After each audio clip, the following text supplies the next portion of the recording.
The original Bayonetta was ridiculous and over the top in its action, its visuals, and its attitude, and yet Bayonetta 2 manages to do it all over again and then some.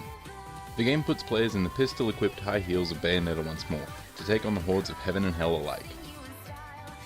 When her Umbra Witch sister, Jeanne, has her soul taken to hell, it's up to Bayonetta to save her friend. Along the way, your goals change from saving Jeanne to saving all of reality, as Bayonetta comes across a plot to end humanity and the universe as we know it. Bayonetta 2 features a cast of mostly returning characters, for better or worse.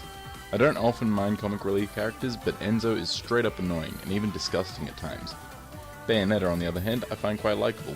Her upbeat and sassy demeanour is enjoyable, though some may be turned away by her hypersexuality. While I won't defend it, I will say that it fits the over-the-top nature of the game and doesn't bother me personally. Bayo 2 looks decent and it really puts the Wii U through its paces. So much can happen on screen at any given time and the game experiences next to no performance issues. It does take its time loading, but that's about it. Bayonetta 2's visual design is colourful and varied, and it's sure to keep players interested. The enemy designs are about as weird as they were in the first game. Despite the golden, sacred appearance of the angels, they're actually kinda gross, and the demons look equally as nasty, but without pretending to be so glorious. The variety found in the enemy designs can also be found in the levels that you visit. While it often looks familiar to the previous game, it does take you to heaven, hell, and almost everywhere in between.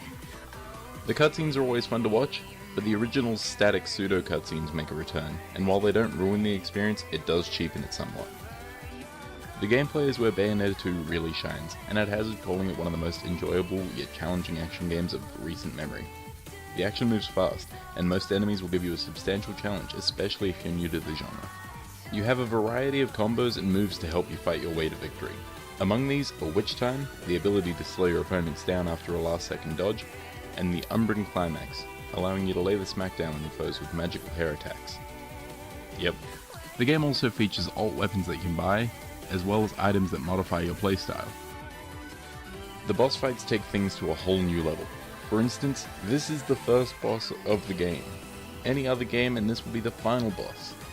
And this one has you fighting on the outside of a typhoon, then the inside, then you're flying through heaven. What the game lacks in sense, it makes up for in sheer enjoyment. Even the more standard fights quickly evolve into something really special. Bayonetta 2 is a harsh mistress.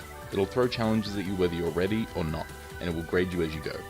Completing the game doesn't take a huge amount of skill, but if you want to get the most out of Bayonetta 2 and get all the unlockables, you will be tested. While the majority of the game is focused on fighting off enemies, you are given basic platforming sections and some on-rails levels to help break up the repetition. It's not much, but it's nice to know that it's there. Overall, Bayonetta 2 is one hell of a game. The story is weird and wonderful. It takes you to some stunning locations and gives you the tools to beat the life out of everything heaven and hell have to offer. On top of that, it looks and sounds great from start to finish, and for the players who really want the most out of this game, there's a ton of content on offer. Some may find it repetitive, but I think its insane set pieces and battles will keep even the most jaded gamer entertained. This game gets the Top Hat Gamer rating of excellent. If you own a Wii U, this game should be in your collection, and if you don't, now's the time to consider getting one. Check out the written review for more, and follow me on Tumblr, Twitter, and Facebook. Game on!